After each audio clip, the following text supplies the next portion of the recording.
భగవద్గీతే భవద్వేషిణి. ప్రియ భగవద్బంధువులారా, సాధన అనేది ఎప్పుడు కూడా చాలా కష్టంతో కూడుకున్న పని. శ్రమ పడకుండా ఫలితం చేతికి చిక్కితే బాగుండు అని ప్రతివాడికి ఉంటుంది. అర్జునుడు మనవాడే కదా, ఆయనకి అలాగే ఉంటుంది. ఆయన తర్వాత వాళ్ళమే కదా మనమంతా, మనకి అలాగే ఉంటుంది. తక్కువ శ్రమతోటి ఎక్కువ ఫలితం, అసలు శ్రమే లేకుండా మంచి ఫలితం కలిగితే బాగుండును అని అందరికీ ఉంటుంది. కానీ మంచి ఫలితాలు, ఉత్తమ ఫలితాలు కలగాలి అని అనుకుంటే తప్పనిసరిగా కొన్ని శ్రమలని పడక తప్పదు. ఆత్మ సాక్షాత్కారం లాంటి అత్యుత్తమ ఫలితాన్ని పొందాలి అనంటే, అంతకంటే మంచిదైనటువంటి భగవత్ సాక్షాత్కారం లాంటివి కలగాలి కోరిక చాలామందికి ఉంటుంది. కానీ దానికి అందించినటువంటి సాధనని చేయాలంటే మాత్రం ఎవరికి మనస్సు రావడం చాలా కష్టం. ఏదో కొన్ని చేసి తామని సాధిస్తున్నాం అని అనుకునేవారు మనకి అక్కడక్కడ కనిపించవచ్చు. కానీ ఏం చెయ్యాలి అని శ్రీకృష్ణుడు మనకి భగవద్గీతలో 2వ అధ్యాయంలో చెప్పినటువంటి దాన్ని ఆ రకంగా మనకి ఆచరించి చూపేవారు చాలా కొద్ది మంది మనకు కనిపిస్తారన్నమాట. శ్రీకృష్ణుడు దాన్ని ఏ విధంగా వివరించాడో మనం తెలుసుకుంటున్నాం. ఇంద్రియాణి ఇంద్రియార్థేభ్యః, ఇంద్రియములని ఆయా ఇంద్రియముల వైపు వెళ్ళేటటువంటి, ఇంద్రియములకు అలవాటైనటువంటి విషయాల నుంచి ఒకసారి వెనక్కి రావాలి. సంహరతే, వెనక్కి లాగాలి అని కృష్ణుడు చెప్తున్నాడు. ఇంద్రియాలు ఆకులు తినడం అలవాటు పడ్డ మేక లాంటివి అని చెబుతూ ఉంటారు కొందరు మన పెద్దలు. ఎంత ఆకలి పెట్టినా, ఎంత అన్నం పెట్టినా మళ్ళీ 4 ఆకులను చూడగానే మళ్ళీ ఒక మేక దానివైపు తన మూతిని నడుపుతుంది. అది దానివైపు వెళ్ళకూడదు అని అనాలంటే దాన్ని కొంచెం శిక్షించాలి. దానికి మరిన్ని ఆకులు పెట్టి తృప్తిపరిచేసి ఇకపైన ఆకులు తినకుండా చేద్దాం అని అనుకుంటే నువ్వు ఎన్ని ఆకులు పెట్టు మళ్ళీ ఆకులకేసి మూతి చాస్తూనే ఉంటుంది మేక.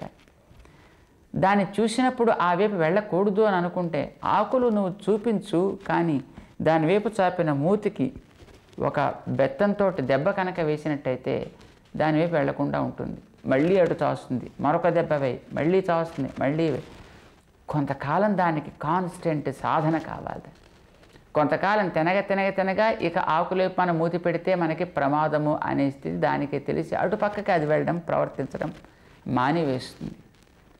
మన ఇంద్రియాలు అట్లాంటివే. ఇవి రకరకాలైనటువంటి విషయాన్ని అనుభవించి వాటిలో పరిపూర్ణమైనటువంటి ఒక పాండిత్యాన్ని సంపాదించి ఉన్నాయి కనుక, అయితే ఇవి మనకి చెడు అని తెలియక వీటి వైపు ఎప్పటి నుంచి దిగి ఉన్నామో తెలియదు. ఎంతకాలంగా కర్మవాసం దీని మీద అలవడి ఉన్నాయో మనకి తెలియదు. వాటి నుంచి ఒకసారి వెనక్కి రావడం అంటే చాలా కష్టం. కానీ క్రమంగా సాధన వల్ల వెనక్కి రావడం అనేది సిద్ధిస్తుంది అంటాడు కృష్ణుడు దృష్టాంతాన్ని చూపిస్తూ. క్రమంగా వెనక్కి రావడానికి నువ్వు చేయవలసినటువంటి పని ఏమి అంటే 2 చెయ్యాలి. ఒకటి, ఆయా ఇంద్రియాలకు అలవాటు పడ్డ విషయాల్ని మొట్టమొదటి ఇవ్వకు. రెండవది, అది ఏం చెయ్యాలో దానిని నువ్వు దానికి ఇయ్యి. అంటే అలవాటు పడ్డ విషయాల్ని ఇవ్వకుండా వెనక్కి లాగడం అనేటటువంటిది ఒక సాధనమైతే, మన పూర్వులు అలవాటైన వాటిని ఇస్తూ మనస్సుని మరొక రకంగా మలుచుకోవడం ద్వారా ఎట్లా చేయాలో చెబుతారు. నాలుకకి ఆహారం అలవాటైతే అసలు ఆహారమే ఇవ్వను అంటే అది బొత్తిగా మాట వినడం మానేస్తుంది. కనుక ఆహారం ఇవ్వను అని అనుకో, ఎంత ఆహారం అవసరమో అంత ఇస్తూ ఆహారం దాని తృప్తి కోసం ఇస్తున్నాను అని అనుకో. మరేం చేయాలి? ఇది ఒక పని కోసం ఏర్పడింది కనుక ఆ పని సాగించడానికి కావలసిన శక్తిని ఇవ్వడం కోసం ఆ వ్యక్తే నీ కోసం పంపిన ఇది భృతి అని దానికి అందించు. అంటే భగవంతుడిని కావాలి అని అనుకున్నాం అనుకోండి, అప్పుడు ఈ అందినటువంటి ఆహారం నీకు భగవంతుడు తన సేవ కోసం అందించినటువంటిది కనుక దీన్ని నేను తీసుకుంటూ లభించిన శక్తితో వానికి సేవ చేయడం కోసమే ఇచ్చింది కనుక అదే చెయ్యాలి అని అనుకోవడం ద్వారా నీకు లాభం. ఇంద్రియం మాట వినడం అలవాటు అవుతుంది. దానికి నువ్వు ఒకటి అలవాటు చేస్తున్నావు అన్నమాట. ఇది నాలుకకి అలవాటు కనుక దాన్ని ఇస్తున్నావు. నీకు ఏ రకమైనటువంటి లోపల ఏర్పడాలనుకుంటున్నావో దాన్ని నేర్పుతున్నావు. ఇది అనుకూలంగా మలుచుకోవడం. కొంతకాలం అలా అనుకూలంగా మలుచుకునే ప్రయత్నం చేసి సాగకపోతే దాన్ని క్రమంగా మరొక మార్గం ద్వారా సాధించుకునే ప్రయత్నం చేయడం నిర్బంధంగా అయినప్పటికీ అన్నమాట. ఎప్పుడు ఏదో ఒకటి తినడం అలవాటైనటువంటి దూడలు ఆరోగ్యం పాడు కాకుండా ఉంచుకోవాలి అని మేపేటటువంటి రైతు దాని మూతికి బుట్ట కట్టడం అప్పుడప్పుడు మనం చూస్తుంటాం. కనిపించిన ప్రధాని మీద అది నోరు పెట్టినట్టయితే తద్వారా అది ఆ ఆహారం వల్ల అనారోగ్యం పొందుతుంది అని దానికి మూతి కట్టివేస్తూ ఉంటారు. ఇది ఒక రకమైనటువంటి కంట్రోల్ అన్నమాట. మనకి ఉపనిషత్తులు కూడా ఈ ఇంద్రియాలని కనుక నువ్వు ఇష్టం వచ్చినట్టుగా వాటి విషయాల వైపు వదిలిపెడితే కళ్ళెం లేని గుర్రం పరిగెట్టినట్టుగా ఇవి వాటివైపే పరిగెట్టి నీ గమ్యాన్ని చేరకుండా చేస్తాయి. నువ్వు గమ్యం చేరాలంటే కళ్ళెం పెట్టి దాన్ని ఎటు నీవు నడపాలో అటు జాగ్రత్తగా వాటిని శిక్షించి నడిపించు అని చెబుతాయన్నమాట మనకు ఉపనిషత్తులు. శ్రీకృష్ణుడు చెబుతున్నాడు, యదా సంహరతే కూర్మ అంగానీవ సర్వశః. ఎప్పుడైతే వీడు క్రమంగా విషయాల నుంచి ఇంద్రియాల్లో ఓపికన్నా విషయాలు అవసరం ఉన్నప్పటికీ కూడా వాటి నుంచి తనకి అవసరమైనంత తప్ప మిగతా వాటి వైపు వెళ్లకుండా ఎప్పుడైతే వెనక్కి లాగడం ప్రారంభిస్తాడో క్రమంగా అప్పుడే వీడికి తలవలసినటువంటి లోపల తలంపు ఆరంభమవుతుంది అని చెప్తాడు. అప్పుడు వెనక్కి లాగినా అది ఏడుస్తున్నా వీడు ఓర్చుకోగలుగుతున్నాడు కనుక దాని ఎందుకు కాస్త వీడికి స్నేహము తగ్గుతుందన్నమాట. పాండురంగ భక్తులు ఉండేవారట. ఒక భార్య భర్త. అందులో పాపం భర్త ఏమో తన భార్యకి బంగారం మీద ఎక్కడ ఆశ ఉంటుందో ఏమిటో కనుక వీడు బంగారం చూసినట్టయితే అదే కావాలి భగవంతుడు మరిచిపోతుందేమో అని అనుకుని తాను ఆ బంగారాన్ని మట్టిలో పెట్టి ఆ పైన కాస్త మట్టిని పోసేయడం ప్రారంభించాడు. ఆవిడ కనిపించకుండా చేద్దామని. అయితే ఆవిడ కనిపెట్టింది దాన్ని. కనిపెట్టి భర్తతో తండ్రిట, ఏమయ్యా మట్టి మీద ఎందుకయ్యా మరింత మట్టి పోస్తావు, అది అనవస్థ కదా, మట్టికే మట్టి ఎందుకు అని. భర్తకి అది బంగారం అని తెలుసును, కంటికి చాలా కాలంగా చూసి అలవాటు ఉండడం చేత అంచేత దాన్ని కనిపించకుండా చేద్దాం అని ప్రయత్నం చేశాడు ఆయన. కానీ భార్యకి తనకి ఏర్పడ్డ సంస్కార విశేషం చేత దాన్ని బంగారం అని కాకుండా అది కూడా మట్టిగానే తను గుర్తించగలిగింది, లోపల తనకు ఉండేటటువంటి ఒక జ్ఞాన విశేషం చేత అని చెప్తారన్నమాట. మనకి ఈ మనసుకి ఆ జ్ఞానం ఏర్పడడానికి పై ఇంద్రియానికి కొంతకాలం సాధన అవసరం. ఏ ఆహారాన్ని చూసినా ఇది భగవంతుడికి అని అనిపించుకునేటట్టుగా, ఇది భగవన్ నివేదితంగా చూడగలిగేట్టు, ఏ శబ్దాన్ని విన్నా అది భగవంతుడిని తెలిపే శబ్దంగా వినగలిగేటట్టుగా, ఏ వాసన చూసినా అది భగవంతుని యొక్క పాదస్పర్శ చేత పొందిన వాసన కలదిగా భావించడం, ఇలాంటివి చేయడం చాలా కాలం సాధన వల్ల కానీ సాధ్యం కాదు. అయితే నువ్వు ఇంద్రియాల ఎదుట విషయాన్ని దూరం చేసేయడం వల్ల ఏమిటవుతుంది, ఇది ప్రశ్న. మనస్సుకి నిజానికి ఉంటాయి సంస్కారాలు ఎప్పుడు కూడా. ఆ సంస్కారాలు 3 రకాల స్థితుల్లో ఉంటాయి. 1 మేల్కాంచినటువంటి స్థితి, 2 అవి కాస్త అణిగిపడి ఉండే స్థితి, 3 అవి నిద్రపోయేటటువంటి స్థితి.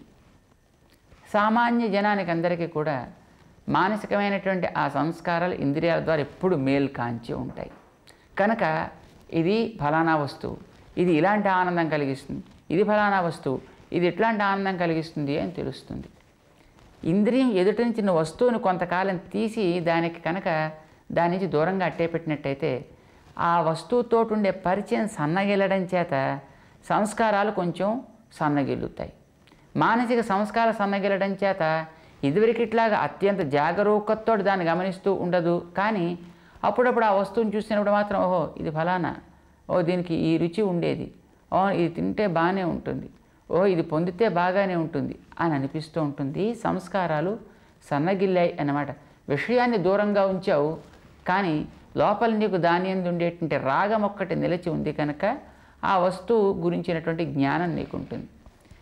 చాలా కాలం దాన్ని దూరంగా అట్టే పెట్టేస్తే లోపల దాని యొక్క సంస్కారాన్ని మాత్రం అట్టే పెట్టి ఇది నిద్రపోతుండేటువంటి దశలో ఉంటాయన్నమాట. అది సుప్తావస్థ అంటారు. 1 క్షీణించినటువంటి దశ, మరొకటి మేల్కాంచినటువంటి దశ. వస్తువు దూరం చేయడం వల్ల సంస్కారాలు ఎప్పుడు బయటికి పోవు. అవి క్షీణించేనా ఉంటాయి, నిద్రపోతూనేనా ఉంటాయి. క్షీణించిన వాటికి వస్తువు కనిపించగానే మళ్ళీ ఒక్కసారి లేద్దాం దానికేసి అని అనిపిస్తుంది, దానికేసి నడుద్దాం అని అనిపిస్తుంది. నిద్రపోతుండే వాటికి ఎప్పుడైనా ఎవడైనా కాస్త తట్టి లేపితే అటు పరిగెడదాం అని అనిపిస్తుంది అన్నమాట. లేడీ లాగా మనలో ఉండే సంస్కారాలు కూడా అట్లాంటివే. అంచేత వాటి విషయం చాలా జాగ్రత్తగా ఉండాలి. వాటిని ఎప్పుడు నిద్ర దశలోనే ఉంచి తెలియవలసినటువంటి దాని వైపు దీన్ని నడిపించాలి అంటాడు శ్రీకృష్ణ పరమాత్మ. విషయ వినివర్తంతే నిరాహారస్య దేహినః రసవర్జ్యం. రసవర్జ్యం సంస్కారాన్ని మాత్రం లోపలుంచేసి విషయ వినివర్తంతే ఆయా రుచులు కలిగిన పదార్థాలు దూరంగా వెళ్ళిపోయాయి. ఎందుకోసం? నువ్వు ఇవ్వలేదు కనుక. అంటే మామిడి పండు అలవాటైన వాడికి నువ్వు మామిడి పండు పెట్టకపోతే మామిడి పండు వాడికి దూరంగా ఉంది తప్ప మామిడి పండు ఎంత తీయగా ఉంటుందో, ఎంత మెత్తగా ఉంటుందో, వాసన కూడా ఎంత బాగుంటుందో, రసం వాడికి లోపల ఉంది. అది క్షీణదశలో ఉందన్నమాట. మరికొంతమందికి 10 ఏళ్ళలో 15 ఏళ్ళలో తినడం మానేస్తే ఆ తీపిదనం, మెత్తదనం, పరిమళము కూడా తెలియవు. కానీ లోపల వాసన అంటూ ఒకటి ఉంది కనుక ఏ నిద్రలోనో కలగంటుండేటప్పుడో వాడికి మామిడి తోటలోకి వెళ్ళినట్టు, మామిడి పండుని చూసినట్టు, మామిడి పండుని తెచ్చి ఎవడో ఇచ్చినట్టు, లేదా తనే కోసుకున్నట్టు, దాన్ని తింటున్నట్టు కల వచ్చే అవకాశం కూడా ఉందన్నమాట. ఒకసారి అది వచ్చిందంటే మళ్ళీ వీడిలో ఇదివరకు నిద్రాణమై ఉండేటటువంటి ఆ సంస్కారం ఒకసారి మళ్ళీ పైకి పెళ్ళుబుకుతుందన్నమాట. ఏం చేయాలి?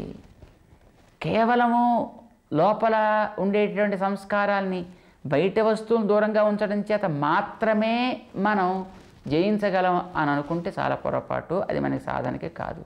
మరి ఏం కావాలి? ఆ లోపల ఉండే రసం కూడా, మనసుకి పట్టుండే రుచి కూడా ఎలా తగ్గుతుంది? రసోప్యస్య పరం దృష్ట్వా నివర్తతే. మనస్సుకి పట్టినటువంటి రుచి కూడా అంతకంటే రుచి కలిగిన వస్తువును చూసినప్పుడు మాత్రమే తగ్గుతుంది. ఉదాహరణకి ఏదో తాటి బెల్లం తినడం అలవాటైన వాడికి తాటి బెల్లాన్ని నువ్వు దూరంగా ఉంచినంత మాత్రం చేత దాని మీద వాడికి ఇష్టం పోదు. తాత్కాలికంగా వాడి దగ్గర లేదు కనుక వాడు తిండి మానేశాడు. దొరికితే తిందామని అయితే ఉంటుంది వాడికి. దొరకలేదు, సరే కానీ నడిపించు బండిని అంటాడు. మళ్ళీ కనిపించిన వాడు పెడదామంటాడు. అసలు దాని మీద రుచి తగ్గాలంటే నువ్వేం చేయాలి? మనకి తిమ్మరుసు గారి కథ జ్ఞాపకం రావాలి. తిమ్మరుసు చిన్నప్పుడు గీతని ముట్టుకోకుండా చిన్నది చేయాలి అని అంటే పక్కన ఓ పెద్ద గీత గీయమన్నాడట. పక్కన గీత గీసినప్పుడు ఈ గీత దానంతటిదే ఎట్లా చిన్నదవుతుందో, దీని మీద నీకు ఏర్పడ్డ రుచి తగ్గాలి అనంటే ఇంతకంటే రుచి కలిగిన, ఇంతకంటే ఆనందాన్ని ఇవ్వగలిగిన మరొక వస్తువును చూపించాలి. తీపి బాగా కలిగినటువంటి ఏ మైసూర్ పాకు లాంటిదో, ఏ మంచి జిలేబీ లాంటిదో, ఏ గులాబ్ జామ్ లాంటిదో వాడికి చూపించినప్పుడు ఇక తాటి బెల్లం మీద వాడికి రుచి అంతగా ఉండదు. అది మనగా మరిచిపోతాడు వాడు. అలానే మనం అనుభవించే ప్రాపంచిక వస్తువులన్నిటి యందు బాగా రుచి మనకి పట్టి ఉంది కనుక ఇంద్రియాల నుంచి, మన శరీరం నుంచి దానికి తగలకుండా, దగ్గరికి రాకుండా దూరంగా ఉంచినంత మాత్రం చేత చాలదబ్బాయి. నువ్వు మనస్సుకి చెప్పాల్సింది ఒక్కటి ఉంది. అదేమిటి? ఈ రుచుల కంటే, ఈ విషయముల కంటే ఉత్తమ విషయం మరొకటి ఉంది, ఇంతకంటే ఆనందం ఇవ్వగలిగింది, అది ఆత్మ. దాన్ని చూపించాలి. అది చూసినప్పుడు మాత్రమే వీటి యందు నీకు రుచి తగ్గుతుంది తప్ప అప్పటిదాకా వాటిని దూరంగా ఉంచడం మాత్రం తటస్థిస్తుంది. సంస్కారాలు క్షీణించి ఉంటాయి లేదా నిద్రాణమై ఉంటాయి. అది చూసి నీకు దాని మీద రుచి ఏర్పడిందా, ఈ సంస్కారాలు క్రమంగా ఇవి తొలగిపోతాయి సుమా. కనుక ఆ లోపల చూపాల్సింది చాలా ప్రధానము. పరం దృష్ట్వా రసోప్యస్య నివర్తతే, ఇది చెప్తాడన్నమాట. ఇది సాధనకి మొట్టమొదటి. అయితే ఆత్మ కంటే వేరే, విషయాల కంటే వేరైనటువంటి ఆత్మని చూస్తే విషయాల మీద రుచిపోతుంది. విషయాల మీద రుచిపోతే తప్ప ఆత్మ ఎందు మనస్సు ఏర్పడదు. ఇందులో ఏది మొదలు ఏ తర్వాత అవ్వాలి. పెండ్లి కుదిరితే కానీ పిచ్చి తగ్గదట, ఏదో పిచ్చి తగ్గితే కానీ పెండ్లి కుదరదట. ఏది ముందు ఏది తర్వాత అంటే దానికి ఒక సాధనని శ్రీకృష్ణుడే స్వయంగా అందిస్తాడు. అదేమిటో కూడా మనం తెలుసుకునే ప్రయత్నం చేస్తే మనం కూడా ఆ మార్గంలో పయనించేటటువంటి ప్రయత్నం చేయొచ్చు. తెలుసుకుందాం. జై శ్రీమన్నారాయణ.